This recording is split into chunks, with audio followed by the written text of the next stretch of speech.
இந்த ஆஸ்குட் ஸ்லாட்டஸ் டிசீஸ் சொல்லுவாங்க. கரெக்டாக இந்த ரீஜனில் இந்த ரீஜன் அதாவது இந்த எலும்பு இருக்கு இல்லையா இந்த இடத்துல அதாவது ஓடும்போது மட்டும் வலிக்கும்.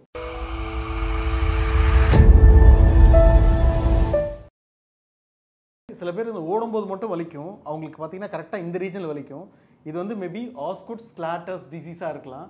அப்படி இருந்ததுன்னா ஐசிங் மட்டும் கொடுங்க. ஒரு 12 நிமிஷம் 2 நாளைக்கு ஐசிங் கொடுத்துட்டு 3ஆவது நாள் ஹீட் ஃபெர்மெண்டேஷன் மாதிரி சுடுதண்ணி மாதிரி வச்சு ஒத்துற மாதிரி கொடுங்க. இது நல்லா ஹெல்ப் பண்ணும்.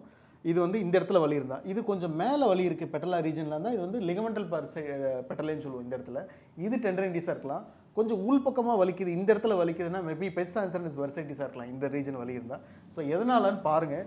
இது can be of anything. But in short இதுக்கு இந்த மாதிரி இருந்தது நான் என்ன பண்ணுங்கன்னா ஜஸ்ட் ஸ்ட்ரெச்சிங் மட்டும் தான். இந்த ஸ்ட்ரெச் மட்டும் இது நல்லா ஹெல்ப் பண்ணும்.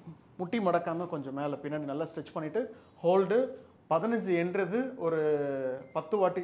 இது நல்லா ஹெல்ப் பண்ணும் உங்களுக்கு அந்த ஸ்ட்ரெச் மட்டும். So the whole for 8 to 10 seconds ஒரு 15 to 20 நிமிஷம் பண்ணால் நல்லா ஹெல்ப் பண்ணும். ஸோ இது வந்து இந்த ஆஸ்குட் ஸ்லாட்டஸ் டிசீஸ். சில பேர் ஓடும்போது வலிக்குது இன்ன வரைக்கும் ஏன் தெரில நான் பார்த்தேன் ஒன்றும் அப்போ கூட சரியாகலன்னு சொன்னால் இது நல்லா ஹெல்ப் பண்ணும். தேங்க்யூ.